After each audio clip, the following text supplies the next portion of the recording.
세상의 모든 물건은 그 물건의 목적에 맞는 사람의 손에 혹은 그 물건의 목적에 맞는 제자리에 있어야 합니다. 이를테면 기차는 철로 위에 있어야 그 역할을 감당하는 것이고, 금붕어는 어항 속에 있어야 생명을 유지할 수 있습니다. 칼도 요리사의 손에 들려져 있을 때는 맛난 음식을 만들어낼 수 있지만은 나쁜 마음을 가진 사람의 손에 들려질 때는 피를 흘리게 됩니다. 세상 모든 만물의 자리, 제자리가 참 중요합니다. 이건 교회도 마찬가지고 하나님의 백성들도 마찬가지입니다. 교회의 자리를 지킬 줄 알아야 되고 하나님의 백성된 자리를 지킬 줄 알아야 합니다. 사도 바울은 하나님의 은혜로 자기의 자리가 어디인 줄을 알았습니다. 바울은 현재 나 된 것은 모든 것이 하나님의 전적인 은혜로 된 것임을 고백하면서 하나님 앞에 부르심을 입는 그날까지 자신의 자리를 이탈하지 않기를 소원했고, 그 고백이 헛되지 아니하는 노력을 참 많이 했습니다. 바울은 자신을 그렇게 고백하지요. 만삭되지 못하여 난 자, 사도 중에 가장 작은 자, 더 나아가 사도라 칭함을 받기에 감당하지 못할 자, 그리고 더 나아가서 죄인 중에 괴수. 여러분, 바울의 위대함이 얼마인지 우리가 아는데 그 위대한 바울이 자신을 다른 사람들에게 소개할 때 그렇게 했다는 겁니다. 그것은 그냥 단순히 사람들 눈에 좀 겸손하게 보여지기 위해서, 괜찮은 사람으로 각인시키기 위해서가 아니라 하나님의 은혜를 알았기 때문에 스스로 거리낌 없이 진심으로 그렇게 자신을 소개할 수 있었던 겁니다. 나의 나됨을 아는 삶, 이것이 은혜를 아는 자의 모습입니다. 신라 시대에 골품 제도라고 하는 사회 제도가 있었다는 걸 아시죠? 성골, 진골, 육두품, 오두품 해서 일두품까지 내려가는 사회 계층을 분류하는 배경에 따라서, 혈통에 따라서 나누어진 제도입니다. 제가 신학교를 다닐 때 여기에 빗대어서 신학생들의 신앙적 배경을 따라서 당신은 성골이냐 진골이냐 일두품이냐 이렇게 웃으면서 이야기하기도 했습니다.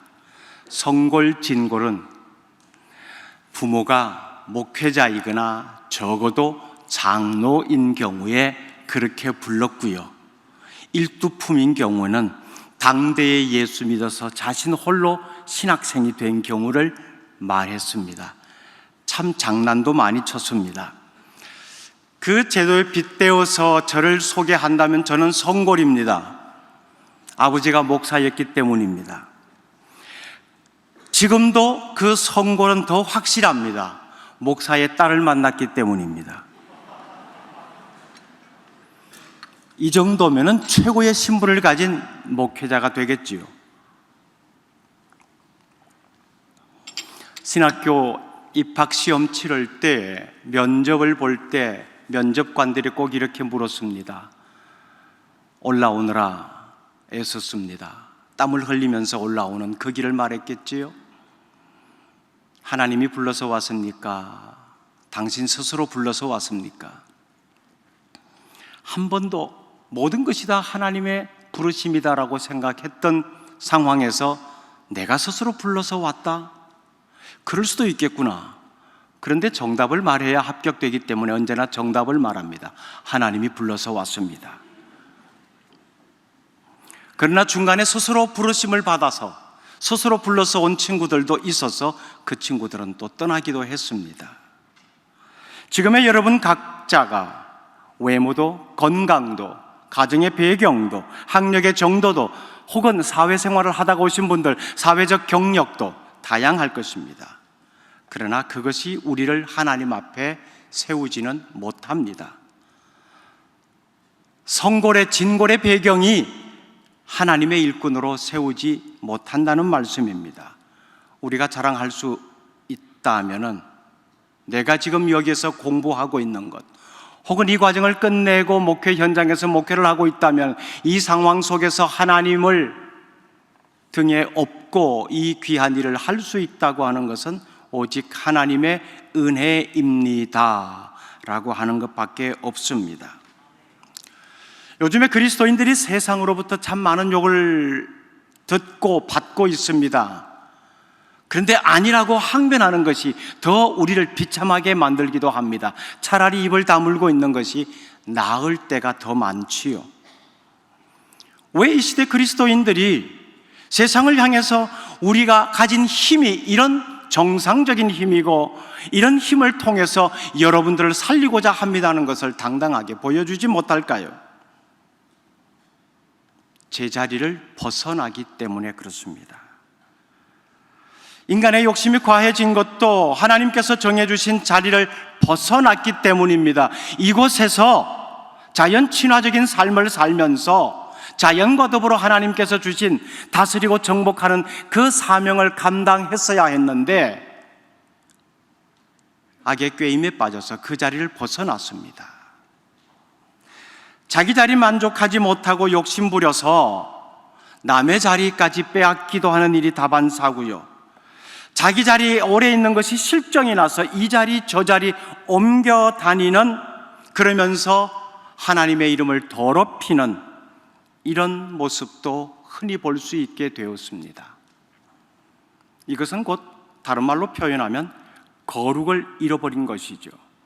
거룩의 의미를 이미 여러분들 잘 아십니다. 세상과 구별되는 것입니다. 그런데 그 경계선이 허물어졌어요. 무엇을 구별해야 될지조차 알지를 못합니다.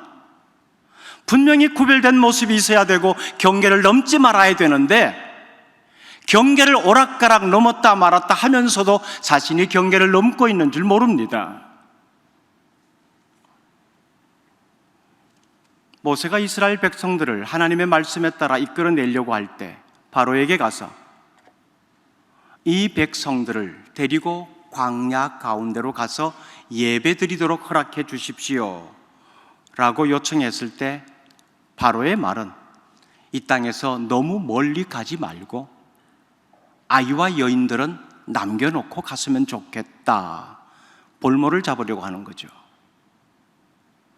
하나님의 말씀은 하나님께서 정해주신 거리까지 나아가서 이 모든 백성들을 이끌고 가서 하나님을 예배하는 것이었습니다. 바로의 이런 제안에 요셉은 이렇게 응답합니다. 그렇게 하는 것은 부당합니다. 하나님께서 우리에게 명령하시는 대로만 해야 합니다.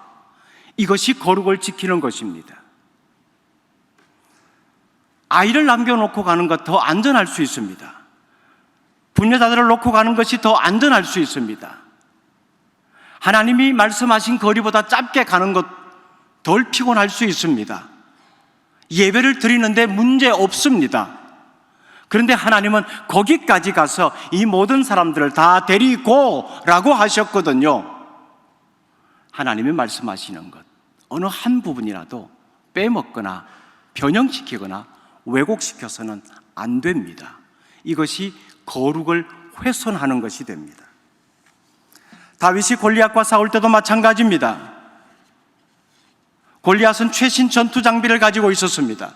당시에 이스라엘 군사들은 그 장비들이 없어서 기죽어 있었습니다. 우리에게도 저런 무기만 있다면 한번 해볼 만한데, 그런데 우리의 무기로서는 안 된다라는 것이었죠. 골리앗 앞에 나선 다윗, 평소에 이스라엘 군사들이 가지고 있는 무기와 비교해도 비교가 되지 않는 무기였습니다. 돌멩이 몇 개라니요, 짐승이나 잡을 만한 무기죠. 그런데 다윗은 그걸 가지고 골리앗 앞에 섰습니다. 자신이 가지고 있는 무기로 골리앗을 이기려고 했던 것이 아니라 이 무기를 사용하시는 하나님의 능력과 힘을 의지해서 당당히 섰던 거지요. 다윗에게는 그 마음이 있었습니다. 내 손에 들려 있는 것, 눈에 보이는 것 이 자체보다 이걸 사용하시는 하나님의 손길, 이걸 사용하시는 하나님의 능력, 거기에 대한 확신이 있었던 겁니다. 결국 오늘날로 말하면 영성이죠. 눈에 보이지 않습니다. 세상적으로 보면 어설퍼 보입니다. 어떻게 저것으로서. 그러나 거기에는 세상이 감당하지 못할 힘이 담겨져 있습니다. 바울의 생에 획을 긋는 사건은 바울이 예수님을 만난 사건이었습니다. 예수님을 만난 이후 바울은 모든 면에 자원함이 있었습니다. 그 자원함의 모습은 언제나 나는 그리스도의 종이다 하는 자세였습니다. 종이 된다는 의미, 이걸 우리가 다시 한번 확인할 필요가 있습니다. 사도행전 9장에 보면은 그가 내 이름을 위하여 얼마나 고난을 받아야 할 것을 내가 그에게 보이리라. 하나님의 일을 감당하고자 하는 바울에게 얼마나 고난을 받아야 할 것을 내가 보여주겠다. 아니, 하나님의 일을 하겠다고 자원했었는데 얼마나 이 일을 통하여 영광이 드러날지, 얼마나 사람들 앞에 우뚝 세워질지, 얼마나 사람들의 부러움을 살지, 그걸 내가 보여주겠다라고 해야 맞는 것 아닙니까? 이 시대적 가치관으로 보면 말입니다. 그런데 얼마나 고난을 당해야 할지 내가 보여주겠다 말씀하십니다. 예수의 종으로 살면 그것 때문에 매도 맞아야 되고, 감옥에도 갇혀야 되고, 모욕과 멸시도 당해야 되고, 오해도 받아야 되고, 시쳇말로 왕따도 당해야 합니다. 좋은 것 하나도 없어요. 사실 종은 뒤에 붙는 전미사가 놈이죠. 종놈이 맞습니다. 그런데 오늘날은 종님이 되어 있습니다. 종놈이 되려고 하는 각오는 안 해요.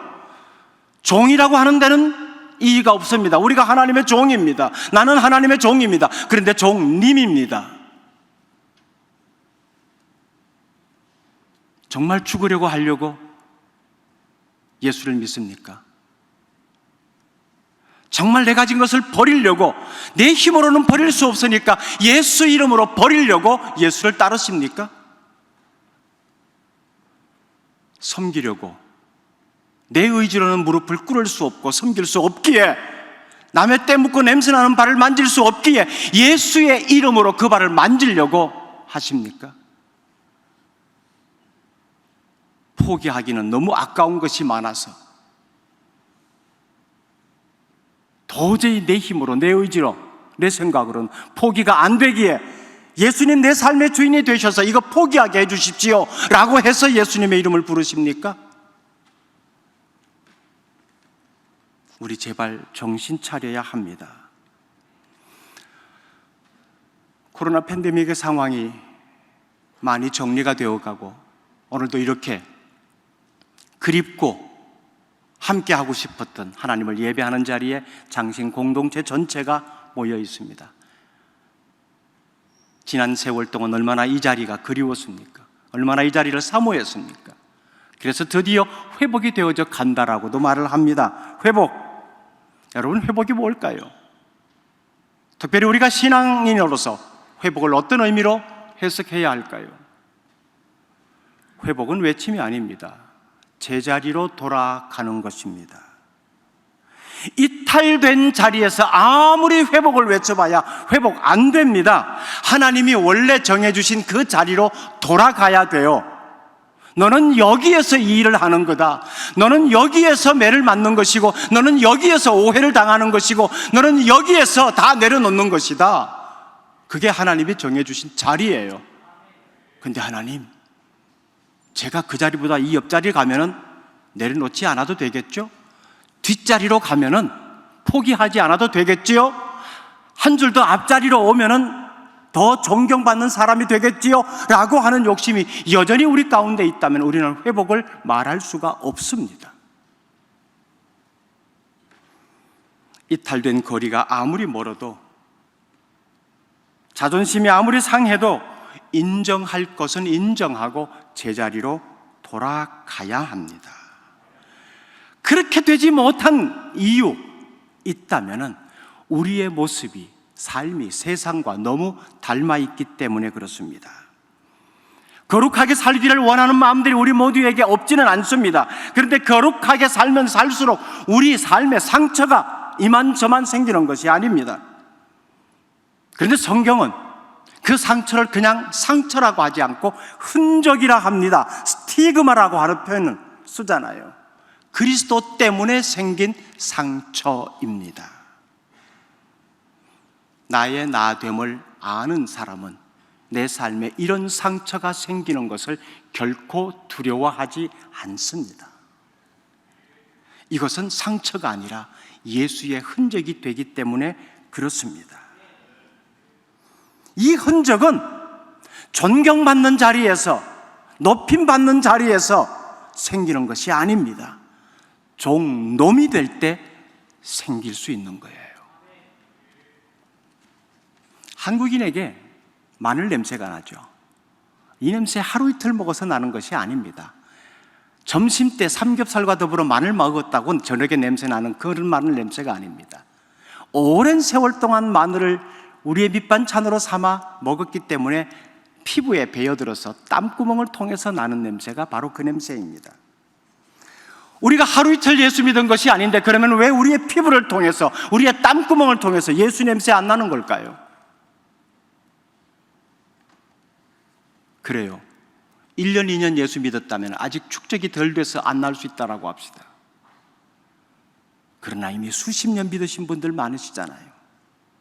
모태에서부터 예수 이름 듣고 자라신 분들 많으시잖아요. 그런데 왜 예수 냄새 안 납니까? 가는 데마다, 식당마다 마늘이 밑반찬으로 되어 있듯이 우리의 삶의 영역에 가는 데마다 예수쟁이들이 있는데 왜 이 냄새는 안 나는 걸까요? 그러면 이런 질문 해봅니다. 우리가 정말 예수를 먹기나 한 것일까? 그거 먹으면 냄새 나기 때문에 나 안 먹어 하고 피한 것은 아닐까? 정말 그리스도를 사랑하고 십자가를 사랑한다면 내 입술에서, 내 손에서, 내 발에서, 내 생각에서 그리스도가 배어나고 냄새 나도록 해야 합니다. 신대원 3학년 마지막 학기, 마지막 학급 회의 장소에서 있었던 일입니다.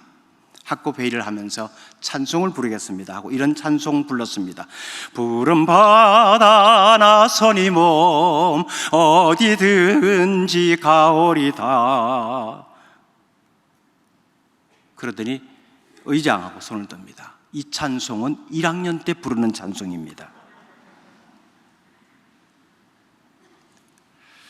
요즘 교회 지도자들 바울이 배설물로 여긴 것 주워 담기 바쁘죠.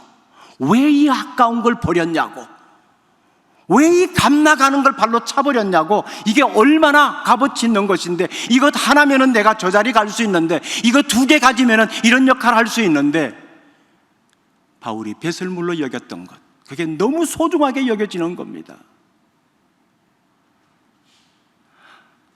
바울의 고백에서 자신이 가진 것을 배설물로 여기게 했던, 그래서 그것보다 더 소중하게 여겼던 예수 그리스도, 그때의 예수 그리스도의 모습이 오늘날의 예수 그리스도와 다른 분인가요?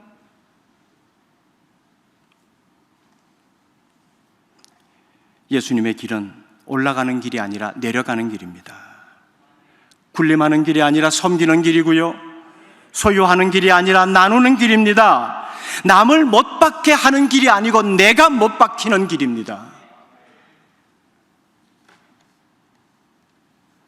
1학년 때 부른 푸른 바다 나서니 몸 어디든지 가오리다, 이름 없이 빛도 없이 감사하며 섬기리다라고 하는 이 찬송이 신대원 3학년 마지막 학급 회의에서도 당당하게 불려질 수 있기를 바랍니다. 제자리를 떠나 욕망을 채우기 위해서 미친 듯이 뛰어다니던 그 발걸음을 이제 제자리로 돌아가는 걸음으로 바꿔야 합니다. 하나님과의 진정한 연결을 통해서 죽을 것 같은 우리의 상황이 다시 일어날 수 있는 이 회복의 상황이 될 수 있기를 바랍니다. 하나님 아버지, 장신 공동체가 함께 모여 하나님을 예배하게 하시니 감사합니다. 이 자리를 사모했습니다. 기다렸습니다. 이 마음들이 순진한 마음으로 알진대 주께서 헤아려 주시옵시고 다시 회복해 원래 우리가 있어야 할 그 자리로 돌아가는 결단과 각오가 있게 하옵소서. 우리가 그 자리를 지킴으로 인해서 우리를 통해서 예수 냄새가 풍겨나게 하시고 진정한 예수 그리스도의 사랑이 무엇인지 세상이 알게 하옵소서. 이를 위해서 애쓰는 모든 장신 공동체 손길들에게 주께서 긍휼과 자비를 베풀어 주옵소서. 예수님의 이름으로 기도드립니다. 아멘.